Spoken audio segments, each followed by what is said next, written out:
welcome to part 2 of our discussion with Andey Fellowes. Hopefully you all enjoyed the first part. So welcome again. And Andey was a follower of Teal Swan. She has predominantly an online presence. So for more information about Andey's involvement, you can listen to part 1 with him. And please enjoy this episode. Thank you. I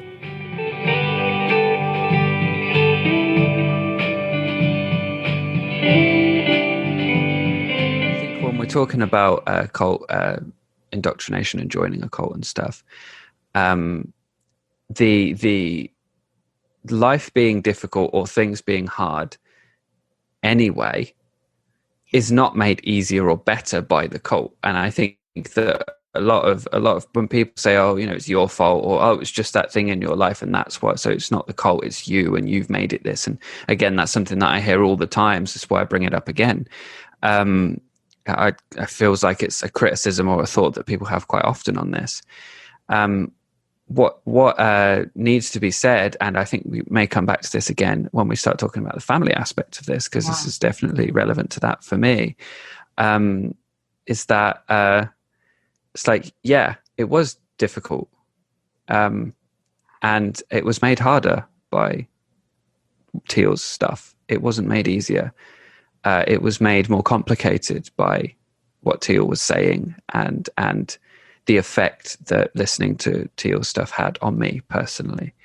And now can I ask you, Andey, is that something you've come to in retrospect, or were you aware of it in the moment? Because it's interesting to me. I feel like so many of the cult stories are typically that, you know, you go in and you're learning all these new things for the first time. If it's spiritual, you're having mystical experiences, and it is this kind of positive reinforcement. So I'm actually very curious about your experience. Yeah, I the way I see it is that when you're inside it, it's the best thing ever. It's the best thing since sliced bread for a minute. And then it starts to have this effect where, you know, the layers start to peel away and you're hooked into it. You believe it's right, but now it's harder. Now there's more demands on you in terms of in-person cults. In my case, the demands weren't necessarily there, but the effects were. Yeah. And so I joined this thing, or I'd say joined, that you couldn't really say joined when it's a situation like this. There's no full membership, you know. It's not like you just sort of sign up, I'm a Tealer now, I've got my Teal card, you know. Yeah. It's not quite as simple as that. But I got involved with this thing, and initially it was, wow, I understand everything. The world makes so much sense now. I have an answer to this. When I spoke to Chris Shelton about this as well, one of the things we spoke on was the certainty of it. That certainty that it provides you with is intoxicating almost. It's Absolutely. Like, now I understand and I can be sure of something. And I think you'll agree, there's few things in life outside of a cult that you can be as sure of as you are of that when you're in a cult. Yes. It's not something that comes very easily, certainty. And having left the cult situation, having left the New Age stuff behind, I find myself apprehensive to be certain. I find myself very, very wary of being that sure about anything. Yes. Because I'm like, this could be a mistake here. So I'm always checking and double checking. But you know, that certainty is intoxicating. And when you enter this sort of a situation, your perspective of yourself, your life, everything changing in that way can, in my case, it did have that effect of this is better. This is better than what I had before. Yeah. I have something now that I didn't have. Be it the answers, be it that certainty, be it that special feeling of being part of something, be it the community that I would find, you know, when I did join the Facebook group and start connecting with people. And and any one of those things can be the main thing for each person, you know. For me, it was definitely that certainty. It was that idea that I understand this thing. I get this now. But over time, that's what keeps you there. That your number one thing is part of what keeps you there, or at least something that comes from that in your thinking is what keeps you there. Like I didn't know it was certainty that kept me there. Yeah. I was there because I was certain, you know, and I was there because it was right. But I didn't realize that actually there's another dimension to that. Absolutely. And that is huge for a lot of people. Yeah. I mean, really, certainty is one of the things that we as humans seek. It is a foundational element that is something we constantly return to, right? Whether it's the certainty of having a job, the certainty that your partner loves you, you know, these are foundational elements that we need. Yeah, I'm glad you pointed that out. Yeah, so I think as it sort of goes on and things start to change, and as was the case for me, my mental health started to deteriorate quite rapidly over the course of about a year, I would say, or so. It's sort of, I was involved with it for about 2 years. For the first part, it was like best thing ever, because as well, it was at the end of 2012. I don't know if you're familiar with the whole end of the world thing that was going on at that point. Right, with the Mayan calendar and everything. The New Age just loved that. They lapped that up. It was like the end of the world's coming, and there was this whole thing with spirit science of like, we're going to have 3 days of darkness and then we're going to be reborn in the fourth dimension, and all this sort of stuff was. And I was there at 11:11 a.m. or whatever it was on the 21st of December 2012, meditating my little ass off, like waiting for those 4D downloads or whatever. Yeah. And obviously nothing happened. Afterwards, I was like, something happened. But you didn't feel it because you're not as awakened as me. Kind of a thing, you know. And that was sort of the peak, I would say, of it all. And then after that, sort of the consequences of me being more of a Tealer in my life started to come about, you know, starting to alienate people close to me, starting to have my mental health deteriorate, doing shadow work all the time and all these kinds of things, you know. Yeah. So Andey, I wonder if you could share a little bit about the shadow work. And then I'm curious to kind of go into the effect on relationships and the effect on your familial relationships as well. Yeah. Okay. But I'm curious about the shadow work first, to really understand kind of what was happening for you during that time and sort of the downward fall, because I think that might be helpful also for others.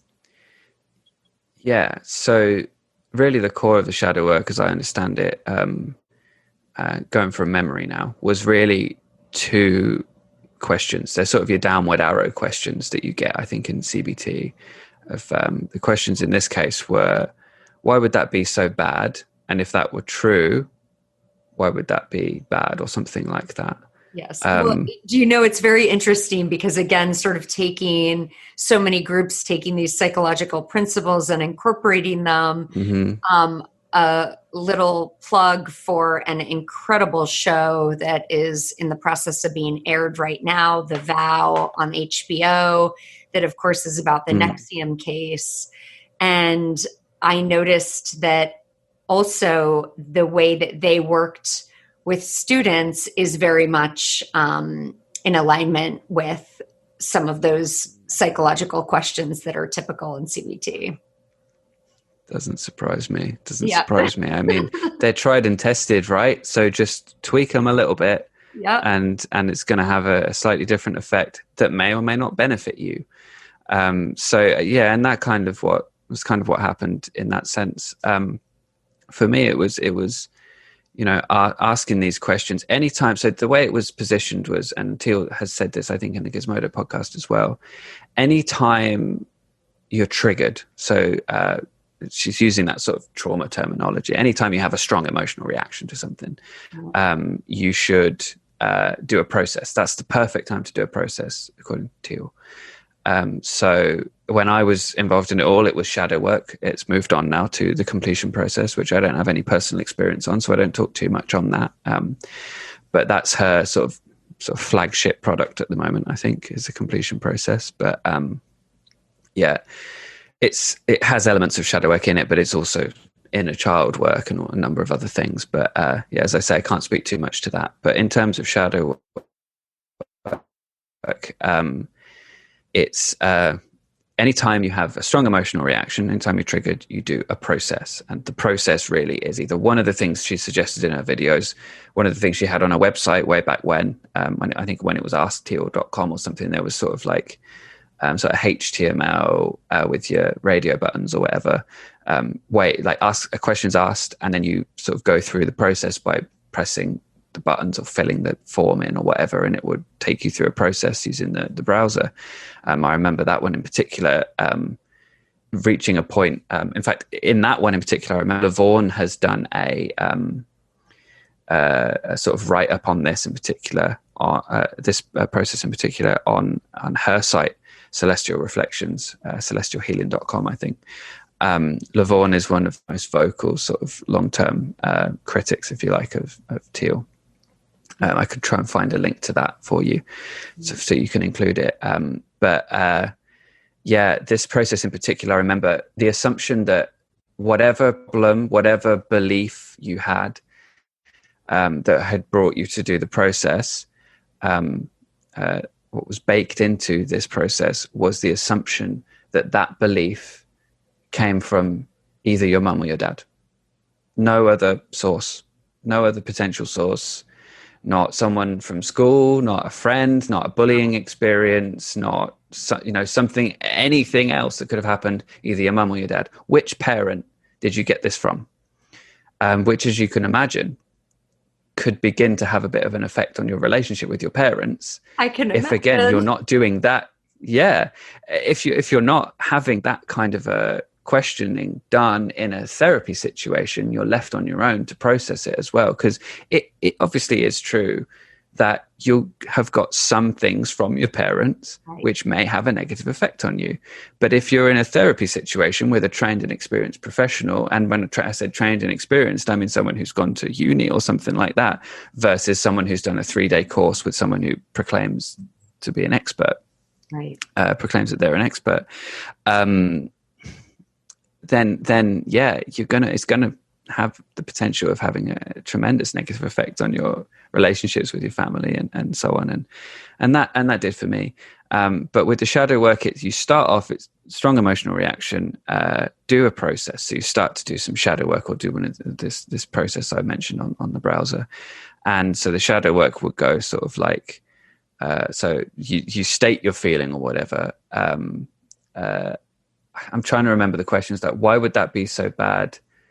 And if that were true, why would that be bad, or something like that. So for example, I feel, and it's all, you have to, in order to answer those questions in a way that moves the process along, you have to phrase what you're saying in a specific way as well, which I would say also has an effect. So for example, if I was to say something like, I feel tired or I'm fed up, it doesn't work. You can't ask those questions. Why would that be so bad? What do you mean? What if that were true? Why would that be so bad? What do you mean? So the way you have to phrase it to make it work for you is you have to say something like, I feel as though my friend doesn't care about me, for example. Okay, now we're getting somewhere. If that were true, why would that be so bad? And then you kind of, okay, well, if my friend didn't care about me, I would feel like I'm not lovable or something like that. Usually goes to that point. Maybe after a few more questions, you get to that point of like, if my friend doesn't care about me, let's say, then I'll feel like I'm not a very pleasant person to be around. Let's say, okay, if I'm not a pleasant person to be around, if that were true, why would that be so bad? Okay, well then I wouldn't feel very good about myself. I wouldn't have any I wouldn't feel confident. I wouldn't do this. I wouldn't do that. And you sort of go and go and go and go until eventually you arrive at what is called a core belief, right? This core idea that you hold as part of your being, that's hidden deep down in your shadow, right? And there's no indication given as to how to what your core belief might look like. No way to know what a core belief is. It's just you'll reach it at some point and it'll be there. I presumably it's when you can't go any further, but that's going to be different for every person. And if you're not being honest with yourself, or if you don't know how to approach this in a way where you can be, you will decide that your core belief is about 6 layers above what it might actually be, presuming this thing would actually work in this instance. So you can see how, as a process, that can have an effect that's quite a negative, could have quite a negative effect for an individual. Wow. And you imagine you're doing this on your own with a notepad, or you're doing this with someone else who's involved in the group, who believes these things too, and you're sort of working this with each other, and you're doing it to each other, which I believe was encouraged. And I did with a number of people in the tribe, and also with myself. Most days as well. And that's another thing that I would say, when you have therapy once a week, maybe, once every couple of weeks, every day, you're raw, making very bad decisions. Your judgment's going to be impaired, I love that you make this point. I mean, it's so true. And as you know, kind of prior to our previous discussion, I really had never thought about that point, that difference between when you're doing very deep work with a therapist, you're typically seeing them once a week, and then you get a break, and people really need that. But when you're in one of these groups, or as you said, you're online and you're kind of driving your own process, then you could be doing it once a day, multiple times a day, and that's a lot. And there's a domino effect too, because if the time when you're supposed to do it is the time you have an emotional reaction, and then you do it and it makes you emotionally raw, the chances of you having an emotional reaction just goes up every time. So suddenly you're doing it every day, maybe even a couple of times a day if you've got the time. And let's be fair, if you're doing this and it's having that effect on you, your capacity to go to work, to interact with people who aren't part of the group is going to diminish a little bit, because you're in this place where you're just like, I need to do this thing. I need to try and understand my shadow. I need to understand why I'm not attracting what I want. And that's another part of it, which we can perhaps come to, because part of why you need to do the shadow work is about whether or not you're able to use the law of attraction to manifest what you want. So if bad things are happening in your life, then you need to do shadow work, you see. So it sort of all ties in together and creates this elaborate sort of map of reality. But if you're doing it all the time, then you're going to find it hard to connect with people who aren't involved in that, because they see life differently and they're less conscious, they're not awakened. And so now you need to do this all the time. You need to be connected with people that can see things and help you sort of work through these things and be sensitive to it. And suddenly your world gets smaller and smaller. And this is what I mean. And I'm sort of in my mind, in the back of my mind, I'm agonizing over having not explained this very well at the beginning. But when I talk about assault in your worldview, this is what I mean. The fact that this process, this sort of serpent eating its own tail, kind of a vicious circle, whichever it is. I've lived in Mexico for a few years now. My idioms are rubbish. But this repetitive kind of almost, it's not self-flagellation, but it starts to feel like to be is my fault because of my thoughts. And I think, you were saying about everything being in your control at a certain level, right? Therefore, anything that goes wrong, your fault. Right. And so you now have to fix it. And there's a similar thing you see in MLMs as well, where, if it's not working, you must not be doing something right. It would never be that the business model's terrible. It would never be that you're doomed to fail, because the point is not to make you rich, it's to make someone else higher up rich. It's the same kind of thing. I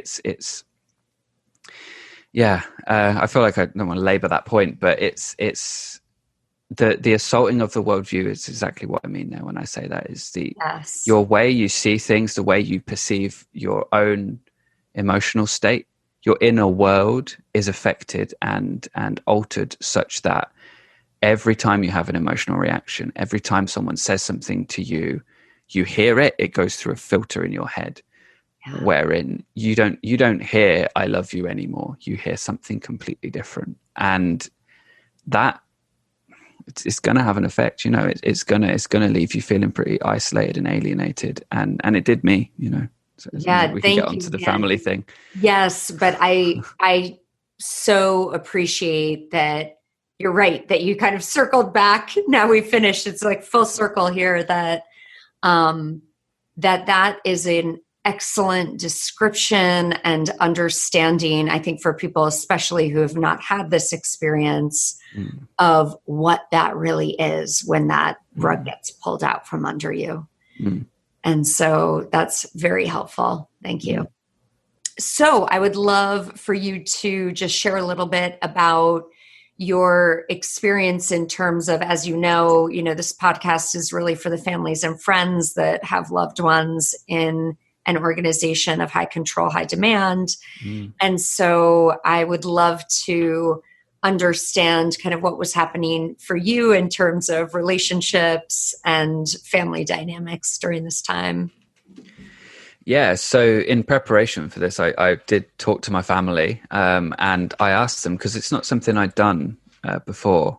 I think, you spend so long trying to figure out what's in your own head. Yes. And then when it comes to actually thinking, how was I for the people around me?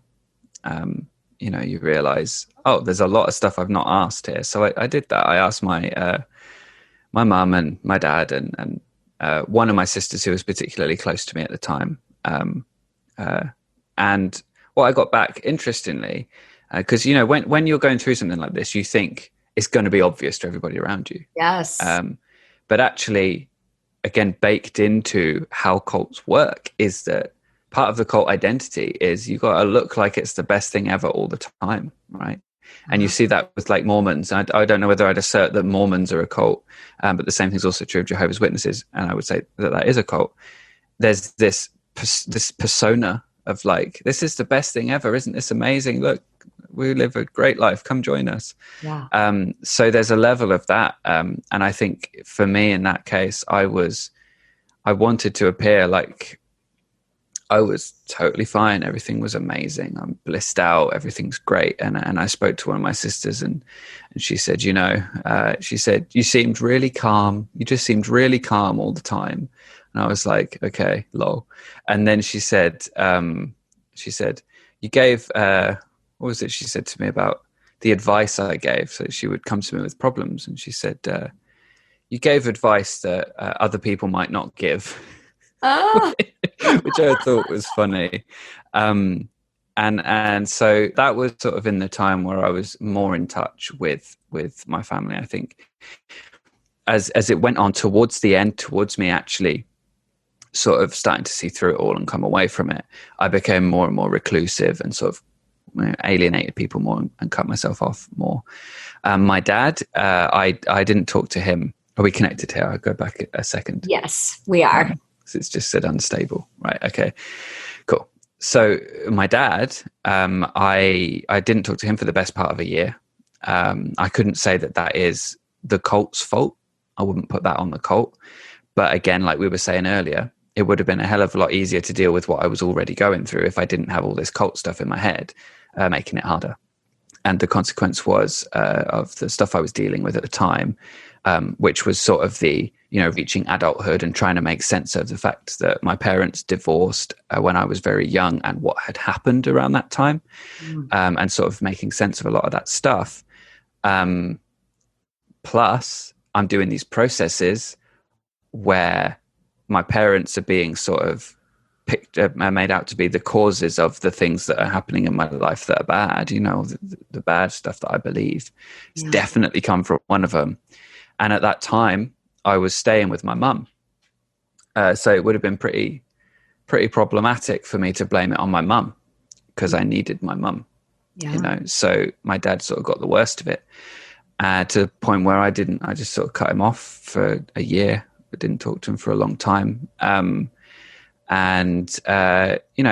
dad's always been pretty good at sort of just letting me be who I am and being there, supporting me, and sort of letting me figure stuff out in my own way. And so he did that. He just kind of was like, right, well, if you need time, I'll give you time.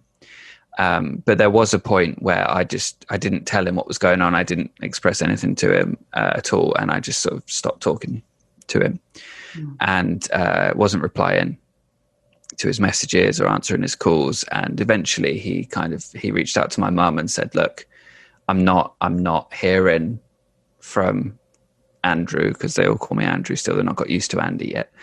I'm not hearing from Andrew. If I don't hear from him soon, then I'm going to call the police. So then my mum was like, hey, talk to your dad, because he's going to call the police and we don't need that. It's not necessary. So I just was like, messaged him and I was like, look, I don't want to talk to you. So he knew that I was there, I was safe, everything was okay, but I decided he was a problem and didn't want to talk to him. Now, I want to be clear, he wasn't a problem. And I think this is something I can say I'm incredibly grateful for. I have incredibly loving and supportive parents. And despite some of the stuff that I've been through in my life, despite some of the things that we've been through together, me and my family, they are incredibly supportive people. And they've always done what they thought was right by me and always done their best to look after me. So my dad, I would say, didn't deserve what happened then in that time. And I want to be clear about that because, when I talk about this thing and me trying to make sense of stuff, and I don't want to be too specific because it's private stuff and it's family stuff, but I also want to be clear about the fact that actually it was more about me as a person trying to make sense of things and piece together the inevitable fragments of truth that you get when your parents divorce and they only have their side of the story, trying to make sense of things, Sure. So that was happening. And so I sort of cut my dad off, didn't talk to him for the best part of a year. And anytime I did, everything I said was sort of, it came with a bit of poison, it was sort of very vitriolic and my words were very loaded and there was a lot of tension there. But as I say, he did his best to sort of just let me work through it. And eventually we were in touch again. And my mum, she was sort of there with me. I tried to do my shadow work on her a few times and that didn't work out very well. Bless her. She understandably didn't take very well to it. Not least of all because she didn't ask for it. I just sort of started, I know what the truth is. I'm going to do this. I'm also, and I apologize for laughing, but I'm also partly laughing because I feel the youthful kind of innocence in it as well. It's like when we discover something that we really think is the answer, then, especially around that age, we throw it on our people who are close. Yeah. And, bless them, they endured it. They stuck with me and thank goodness. We got through it. Yeah. And pausing a sex, it says unstable. Okay. And I'm very grateful for the fact that my relationships with my family are great now, closer than ever, really.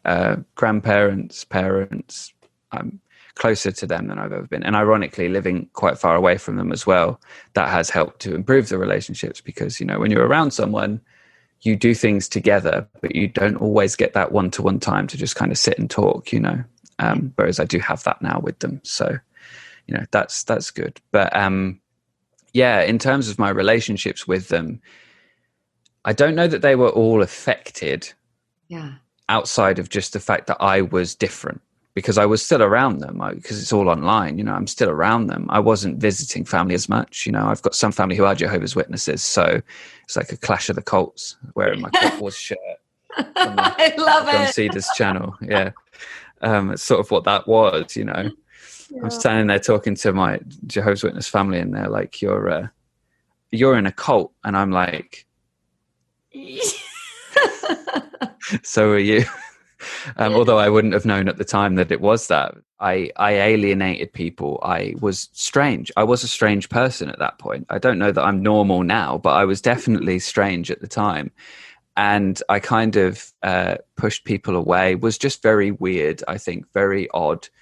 And it's that thing of when you're in the group, the way you talk, the way you do things, everyone's doing it that way. So, and when I'm around Tealers at that time, I'm talking the way everyone talks. We're doing things the way everyone's doing things. It's normal. It's normal to sort of make changes in your life because of the law of attraction so that you can manifest your desires. And so when I explained to someone that I was only eating burritos every day for dinner so that I could get in the vibrational frequency of Mexico, so that I could then come and be here to be with the person that I would eventually marry, there's a logic that you can follow there. Maybe it was a bit overzealous to even the most sort of devout law of attractionist.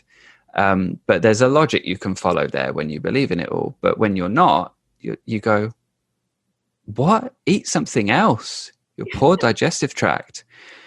And it wasn't good.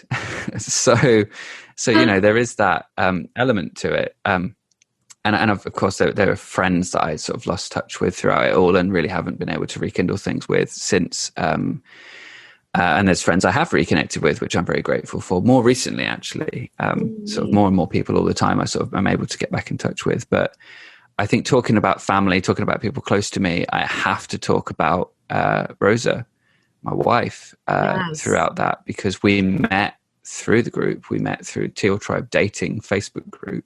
Yeah. And were sort of involved when we were both involved in it. I think her to a lesser extent than I was, or at least she was less sort of gung-ho about it all. And I was very, very into it all. We kind of met through that. And even after I left, I think some of the effects of being involved that I hadn't, because as you know, it takes time to process things. It takes time to sort everything out in your head. After I left the Teal thing and sort of stopped believing in Teal and everything, and we can talk about how that happened if you like in a minute, but afterwards, the effects of it all and the way that it affected my thinking, my worldview and everything was still there. It's just I didn't really believe in the law of attraction anymore. I didn't really believe in Teal anymore, and I wasn't doing shadow work anymore. But a lot of the other stuff was still there, and the way that it changed me. And if you like, it was weird. It was like my cult identity was almost orphaned. The cult identity was there. I was still this other person most of the time. But it didn't have Teal and the law of attraction and shadow work to hinge itself on. So it sort of went rogue. And I ended up getting very into sort of Muji and Ram Dass and Eckhart Tolle and all these kinds of sort of still spiritual, but not your new agey necessarily spiritual. Although I suppose Ram Dass is sort of new agey. So I was very, Eckhart Tolle is like the epitome of new age, let's be fair. These kinds of people, I was trying to coach people at one point while I was into the spiritual, into the Teal stuff. So I was like a life coach, which is a great thing to do when your own life's in shambles. And then I decided to give myself a promotion at a point and become a spiritual teacher. And so at that point, I decided I knew the truth still, but the new truth based on these other people I was listening to rather than Teal's version of the truth. So again, this cult identity it sort of intensified in a way. I became very difficult to be around, as you can imagine. I was in myself, I was caged inside these ideas, inside the way I needed to do things. The right way was this way. And if I didn't do it like this, then that wasn't right. So I had to, and everything I was doing and saying was very rigid, very like controlled. And I think that is in part, as we say, it's difficult to separate one thing from another, but in part that was very my own psychology and the fact that I was looking for certainty and I was looking for sort of something I could depend on. Having just realized that this person I thought was the best thing ever was not someone I could trust and not someone that I wanted to listen to anymore, sort of struggled. So in that sense, I became quite difficult to be around. And Rosa was incredible. And again, I'm very fortunate to have people around me that are supportive and that can sort of be there with me when had been there with me when I'd gone through these kinds of things, and again, our relationship is better than ever now. So I'm very happy about that. Very grateful for that. Amazing. It's really, so I'm curious actually about that, just because you went into, this sort of state that you talk about of potentially being challenging to others. So how was it that Rosa transitioned through that with you? And I'm also, Andy, if you see, or if people can see me when I've been smiling or giggling on this end, it's because I've consumed so much of Andy's content at this point. And we've had times, we did a big drive out to Arizona a number of weeks ago and listened to a number of your YouTubes, and my fiance and I were just dying laughing at times. And, when you go into something about, when you were teaching and kind of these imparting your wisdom on others, and you literally go through and start reading your Facebook posts, and it was so funny. But I'm again, glad, Andy, we've got to laugh. I'm glad it's landing. Yeah, I'm glad the jokes land, because I find it funny when I'm making it. But I'm always grateful. I'm always glad to hear when other people find it funny too. But you're right. You got to laugh. Like, some of the stuff that I came out with is don't say that. Just don't say that. But I look back and I'm like, wow, I went there. Yeah. But yeah, you got to laugh, haven't you? Because if you don't, you'll cry. That's right. Now here's a word from our sponsor. I am happy to be aligned with Pure Haven, a company that is committed to pure, safe, and 100% toxin-free products for both personal care and home.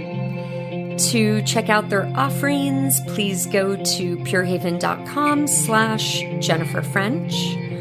All proceeds will support the Project Hope podcast. The link is also included below with information about this podcast segment. Now back to the pod. But yeah, no, I think that's the thing as well. And I can understand, like, as we're talking about this and you are laughing, some of the points we've touched on here have been things I've talked about in my videos. And when I do talk about them in the videos, I do tend to try to make it a bit more lighthearted. So the laughter, I suppose, is coming through the association with me having made a stupid comment in a video about it. But yeah.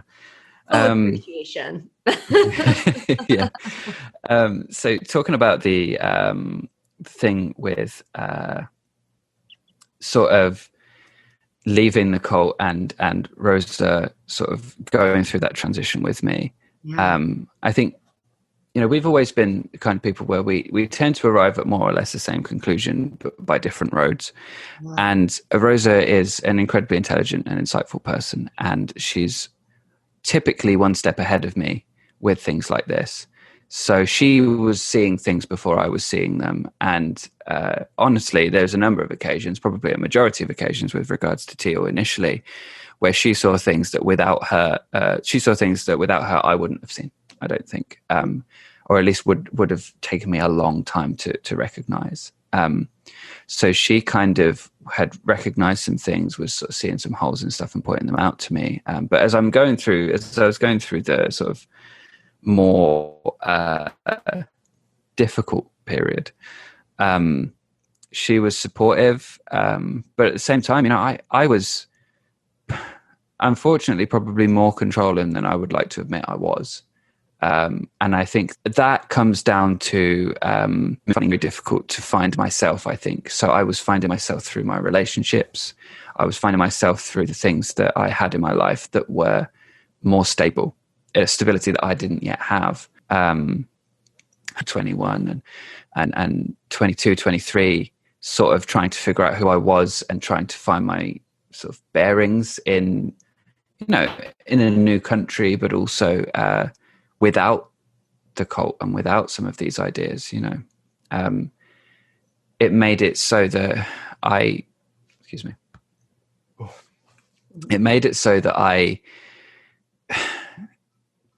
I was a way that I would never want to be. I think I was very difficult. I had high expectations of myself and of others.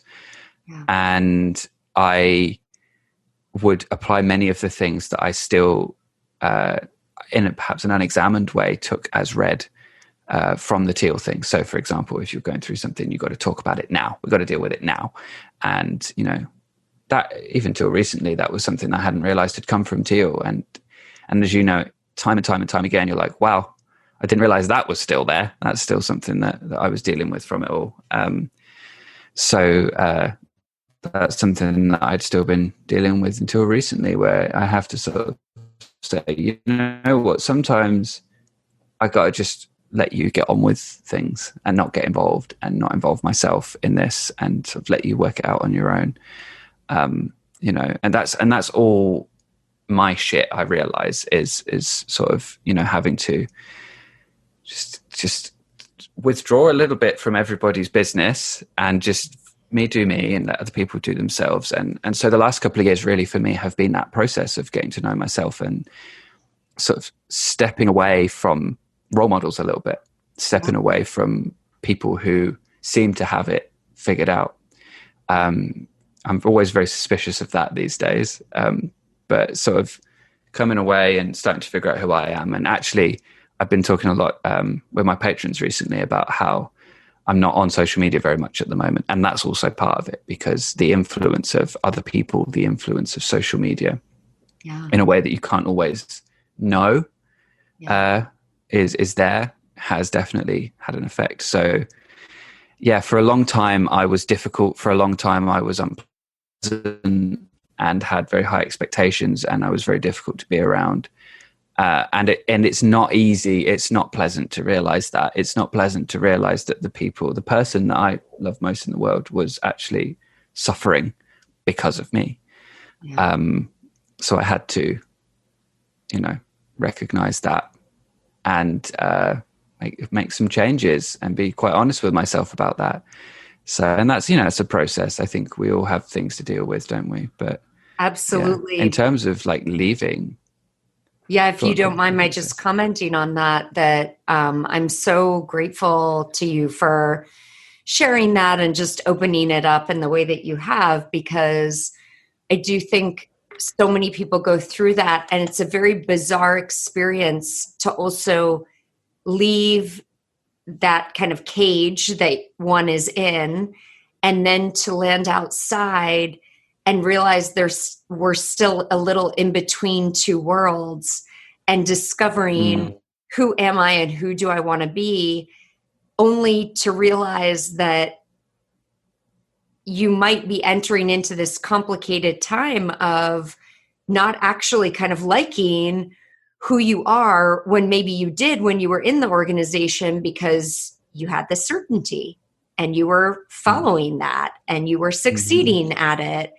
And now you're kind of left on your own to sort through this stuff. And so I just want to thank you so much for sharing the piece about, seeing parts of yourself that you wanted to change or didn't like that much, because that inevitably is a natural part of life, that we are all on that trajectory, all of us together. And yet it takes bravery to really kind of face that when you're still in a little bit of that fog, or when some of those teachings are still a part of your system. The cage is open, but you're still walking with it half on your shoulder. Right. I mean, that's a great way of putting it. It's a great way of putting it, because it was that way, and it takes a long time to weed out everything that it left behind as well. Yeah. Because you don't always notice it, because it masquerades as just common sense. Yes. Often, Yes. well, and also just it's tough. Yes, such a beautiful testament also to your relationship. I mean, I love hearing about Rosa. She sounds like someone I would love. And, I think also for you, it's so it's the reason why I say it's such a testament is because also when you leave something like that, where you've given power over, to now actually give somebody else some element of power, which she has to have, right? When you're in an intimate relationship, that's just inevitable. Yeah. And to have kind of the humility to just go like, I love this person and I respect this person, and what information are they giving me and what can I do with it? It's an amazing place, I think, to grow with somebody in that. And I think that's part of what really creates the solidity of a good relationship, where you really are able to kind of call each other out on stuff and talk about it and evaluate it. Yeah. Yeah. And I think that's something I did talk about in one video at one point with the Teal thing. Is one thing it did give me. I think the one positive thing that I can say I got from it, and I think it's really important to not just be like, no, it was all bad, everything was bad. I think there's a point where you come to go like, yeah, for a while you're angry and nothing's good about it, but then sooner or later you have to kind of go, right, well, there was this thing and that thing. That doesn't justify it, that doesn't make it good, that doesn't make it okay, but there's a few things. And for me, one of the things that I did get from it was that ability to be brutally honest with myself in a way that I was always capable of being with others, but maybe not so much with myself. So it enabled me to turn the mirror, back around and actually look at myself in a way. Because part of the process was doing that, was in the group. One of the big things that happens in Teal Tribe, or at least was the case when I was there, and as far as I know it's still the case, is you do a process, you get your core belief or whatever, you'd learn something about yourself, and then you'd kind of go to the group and you'd put it there for everybody to see, and you'd get kind of love bombed and supported, and then everyone would make suggestions and all that kind of stuff. So there is a level of like you kind of recognizing something about yourself that you then turn around and make public to either engage in conversation with someone or for your own benefit or whatever the reason is, you're doing that. And if you look at what I've done with the channel, that is a skill that I've turned around, which has bitten my previous self in the arse a little bit, because I'm talking about my previous self in quite a rough way, I guess, when I'm looking at my cult self and talking about that. But it's the same thing, I've recognized I was making a mistake and I'm speaking about it. Only this time the mistake isn't something that is determined by, or the fact that it's a mistake is determined by the group. Now I'm recognizing the harm, I'm recognizing the genuine real world consequences of what I was doing, and the effect that was having on me, and I'm able to talk about it. So in that sense, there was that positive there, Really? And I think that's something that, as you say, with Rosa and I, we're very good at doing. We're very good at having those kinds of conversations and actually talking about things in that kind of a way. And even when I was difficult, and from the beginning of the relationship, we've always been able to do that. So it's definitely helped. But there was something that we kind of could touch on here as well about when I was leaving the group and how that kind of happened. Did you want to talk about that a little? Yes, please. Yeah. Okay. So at that point, just before things started to unravel a little bit for me. I was doing shadow work every day. I was very intent on shadow work. If I found out my core beliefs and I made these changes, then things would be better. And I obviously wasn't recognizing that it was having a negative effect on my mental health. Things were getting I would say progressively worse, but it wasn't so much so that I was crying every day or anything like that. It was that I was getting more and more tense about how it wasn't working. It wasn't happening. Yeah. And so my life situation was getting worse. Yeah. My income was next to nothing. My relationships were, I would say, okay, but I was more and more withdrawn. So I wasn't really connecting with people. The only person I was really talking to was Rosa at this point, at any length of time. She was here in Mexico. I was in England. So for a number of hours, we would Skype for several hours every day. what was happening was that what I wanted most in my life was to come to Mexico, be with Rosa. I didn't have any real prospects for sort of improving my life in that moment. My whole worldview was, excuse me, my whole worldview was, excuse me, my whole worldview was that if I could get my vibration right, if I could do the shadow work, if I could improve my, what I was attracting, then I could get to Mexico, have what I wanted. I could live the life I wanted to live. And the way that I was trying to earn money was I was trying to coach people. I was trying to be a coach, using Teal's shadow work effectively. And the other people that were there as well, I believe, were Tealers that I was trying to help. Wasn't very many people for very long. And so I wanted things to change, and they weren't really changing. I wanted to try and get things moving forward, and they weren't. And there was one person I started to, in fact, there was a number of people that I started to reach out to at one point who were also doing different kinds of sort of energy healing, sort of therapy-esque kinds of things, that were also teachers, and I sort of connected with them. And I was writing a blog through all this time, so everything that was happening to me, I was sort of blogging it and sort of making a note of it. And I remember writing a post about how I improved my self-worth in 10 days or something like that, which was a lot of fluff, I think. I don't know that I did.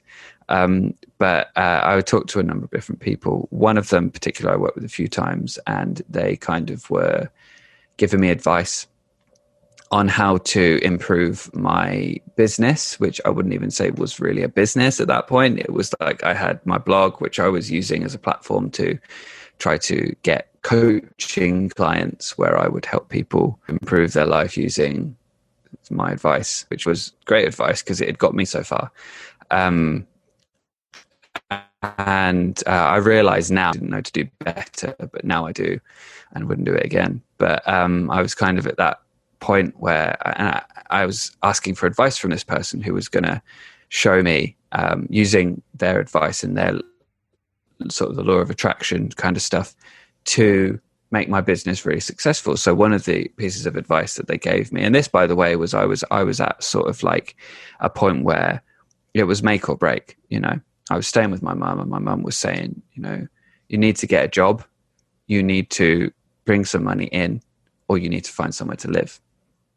And I was like, I'm not getting a job, because I've always had sort of I've always struggled quite a lot with the sort of conventional 9-to-5 situation with my mental health. So, and I was aware of that at the time, but I also dressed it up in this kind of the law of attraction, like I'm going to attract this thing. I don't need a job because I'm going to get my vibration right, and I'm going to do this, you know. So I was up against it because my mum was kind of like, ultimatum time, like I can't support you. You're an adult now. You need to contribute or find somewhere where you can support yourself and support yourself. So, and again, fair enough on my mum. Absolutely won't criticize her for that, because of course, you can't support your adult child forever in that situation. So I know that she would have if she could have. Fantastic mum in that sense, but you know, so I'm up against it. I'm struggling to make things change. I've sort of on a timer, if you like. What I really want to do is leave the country and come to Mexico to be with Rosa. And so I'm turning for advice to this person who's sort of coaching me on this. And they say, right, put your prices up. If you need the money, make your prices the money you need. Just put them up.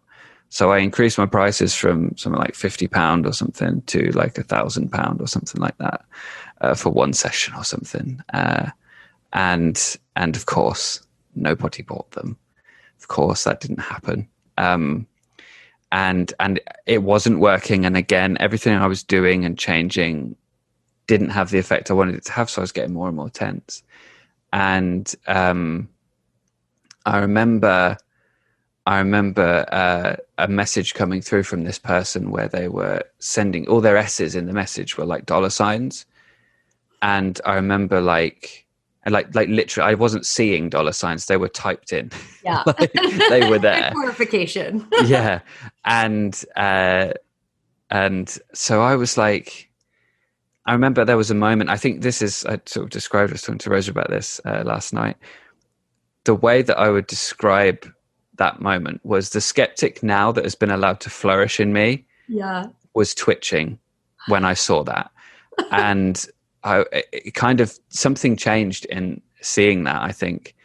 And so that was one of, I think, 3 big things that happened at that point where I was like, this is ridiculous. And it's not helping me. I'm not getting anywhere. And what's happening now is that everything I thought was going to work, it was going to cause a change, was going to make a difference, isn't. And now I need to make a choice. Do I keep doing this and expecting to, sort of bang my head against the wall, basically, sort of doing the same thing and expecting something different to happen? Yeah. Or do I change? Does something change here? And that was one of the pieces that sort of fell into place. And I remember Rose was talking to me about this last night as well, how I was sitting there on Skype with her that day when that happened. And I was sort of raging about these dollar signs and how ridiculous that seemed to me. That it was, and I think for anyone who's maybe not familiar with the law of attraction, that might seem like a strange thing to get annoyed about. But in the law of attraction sort of thinking, if you do stuff like that, it's about vibration, it's about energy, it's about like putting it out there, putting the dollar signs in your head. It's all sort of pumping you up and priming you for this big change that's going to happen, kind of a thing. Yeah. And I sort of saw it and I was like, it's not going to do anything. You're just not writing properly, kind of a thing. And again, nothing against this person, incredible person, doing their very best. I feel like if they would have known differently, they might have done differently. But it's kind of one of the things that happen. And for me, that plus the shadow work aspect, I think that day with the dollar signs was the law of attraction moment where I started to go, maybe something needs to change here. But that was probably I think penultimate change that happened. The first change, I think, was the shadow work. So I was doing it every day and I was struggling, and I was talking to Rosa and talking about doing the shadow work and all this kind of stuff, and my mental health's getting worse. It's not happening, nothing's changing, and I'm sort of really struggling to deal with things. And Rosa just said, why don't you maybe try taking a break from the shadow work for a little while and see if that helps you? And so I said, okay, I will. And honestly, knowing what I know now about how to help people out of cults, encouraging them to take a break from something is, if you can, kind of a good idea. As long as you don't come on with it, it's a cult, take a break, because that never helps. Never say it's a cult. Just we'll get that one on the table, right? It doesn't help. The best thing you can do is be supportive and protect your relationship with them, as far as I am aware. So, and that was what Rosa did. She, our relationship was not in question at that point. She wasn't trying to pull me out of it or anything like that, because she was kind of in it a little bit as well. But she kind of just said, take a break for a little bit, see how that helps, see if that helps, see how that affects you. And so I did. I remember writing a blog post about taking a break. For 2 weeks, I was going to take a break from shadow work. Never went back to it. Never did it again. So the shadow work happened. Then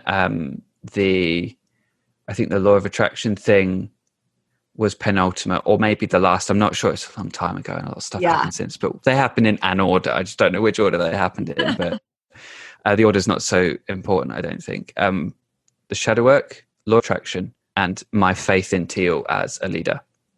My faith in Teal as a leader started to be in question when certain questionable things that she said were flagged up.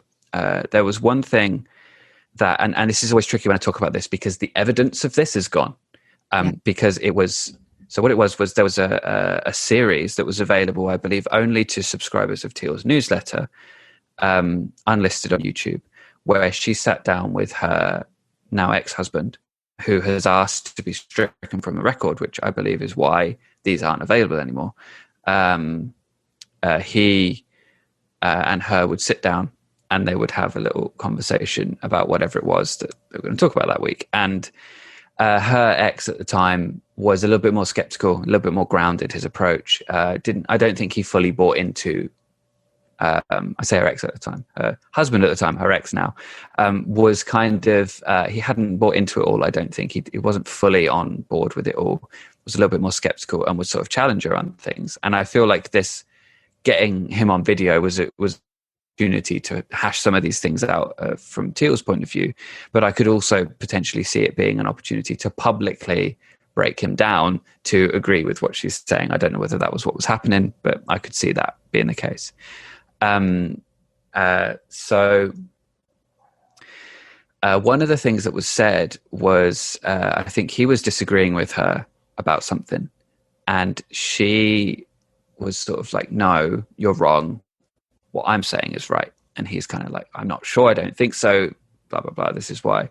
And she kind of just said, well, from source perspective, this is the truth.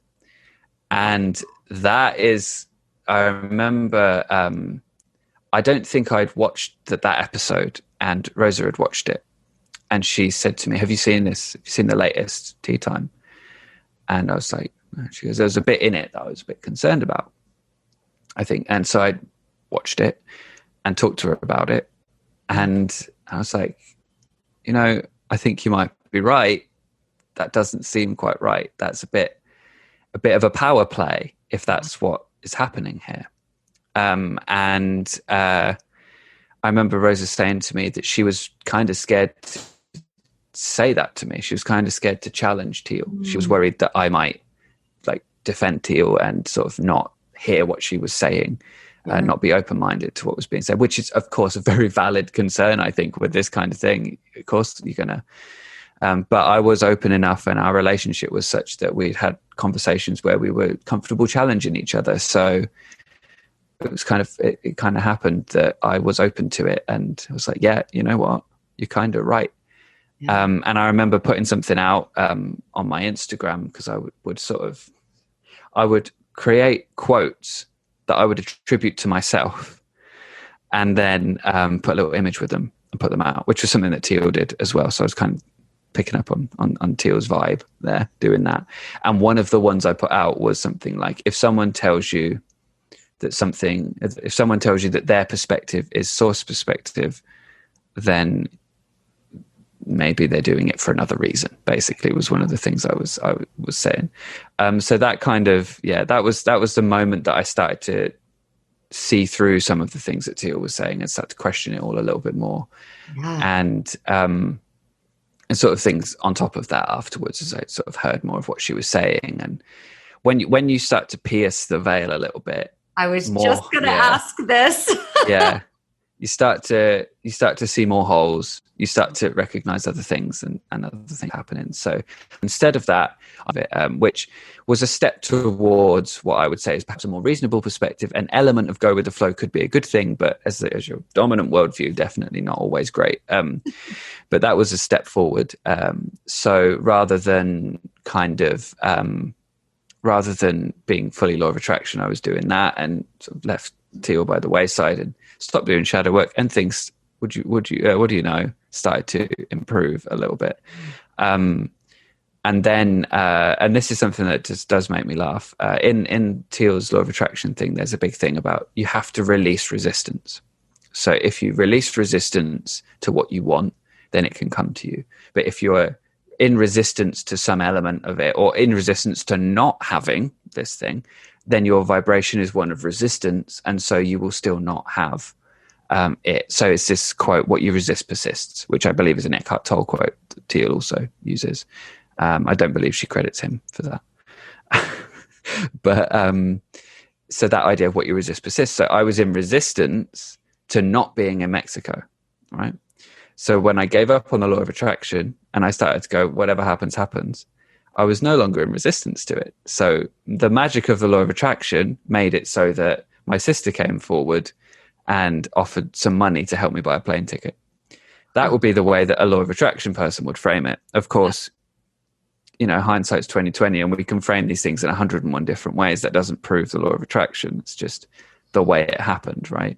That's how that happened anyway. My sister said, hey, if I save up a little bit and gave you the money, would you accept it? Because she saw that I wasn't doing well. I was struggling a lot. And yeah.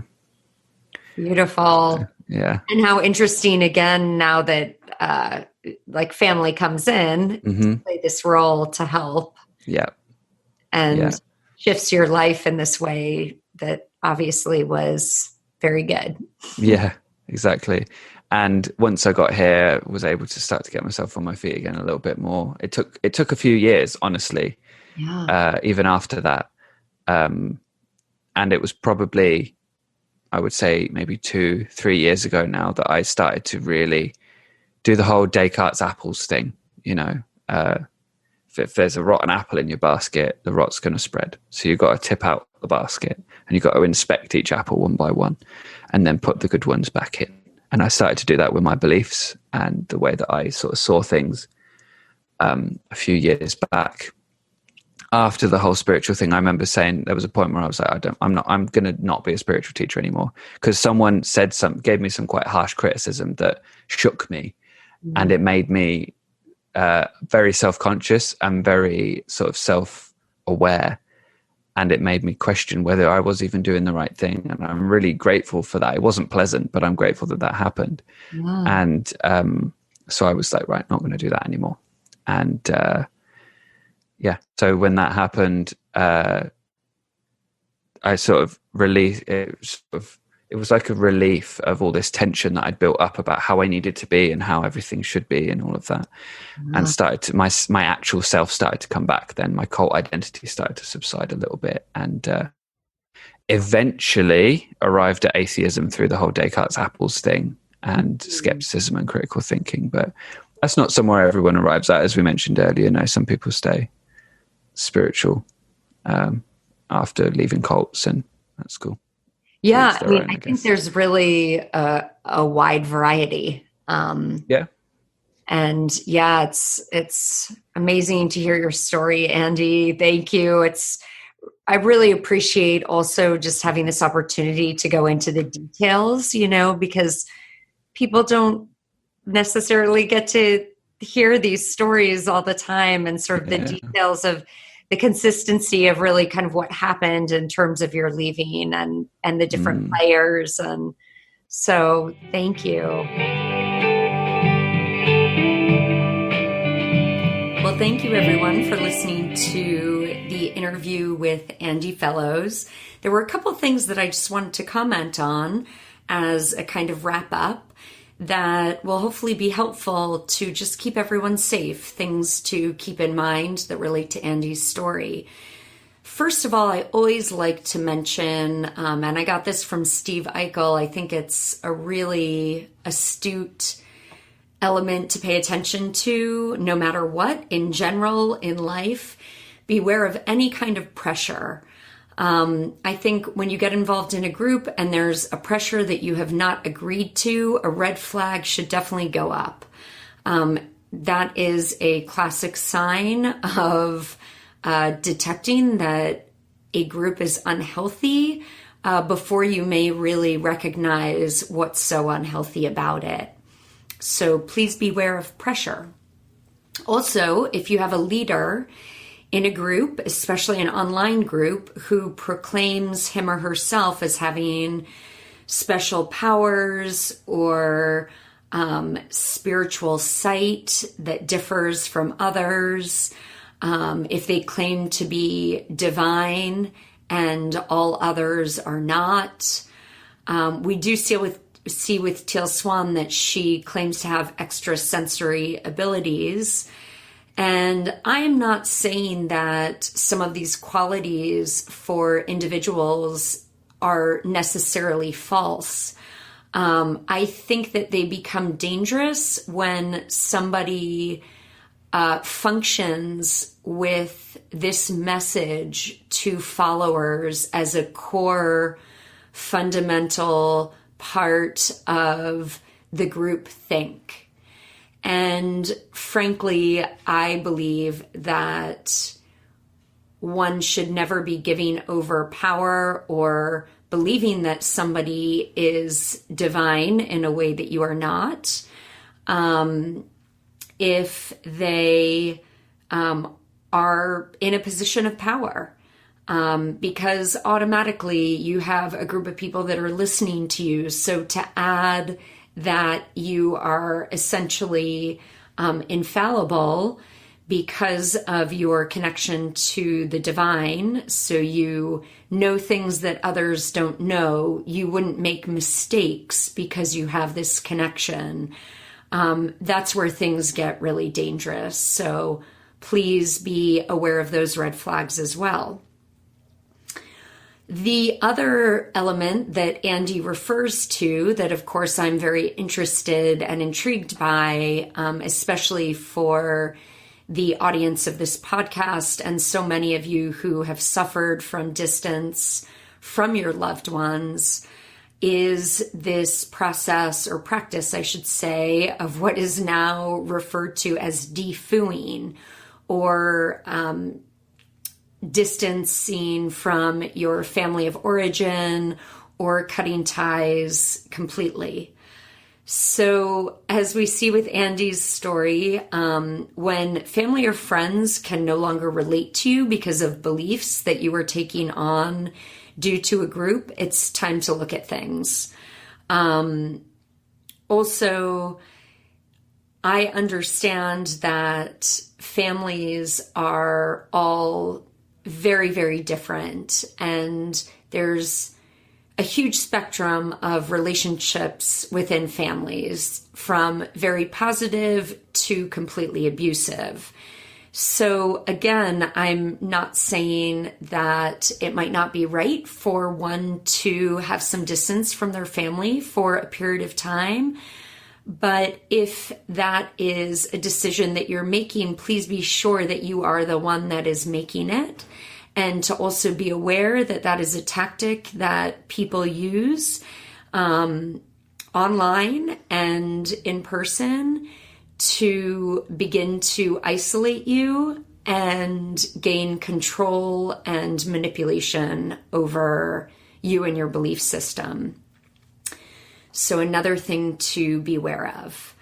Also, predatory websites often encourage young people to confide their unhappiness online. And this is definitely what's happening in the Teal Swan group.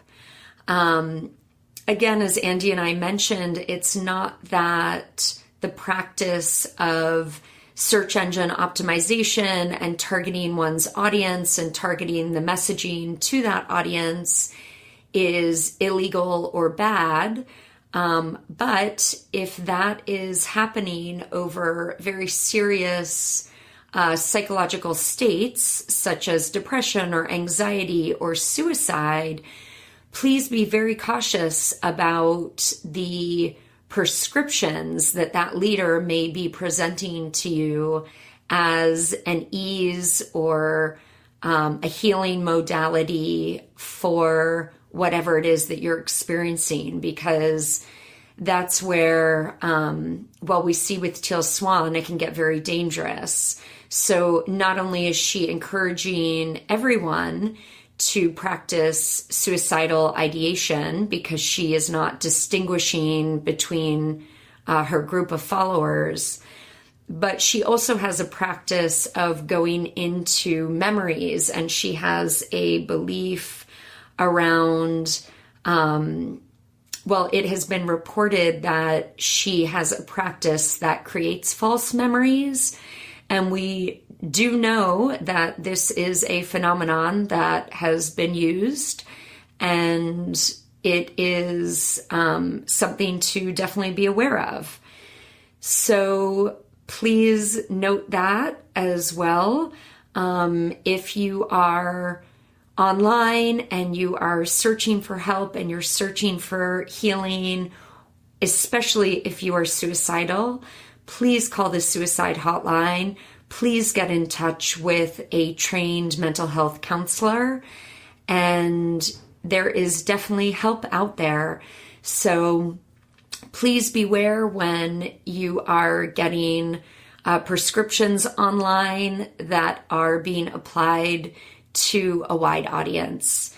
We don't know if that is the perfect prescription for you. So that needs to be considered.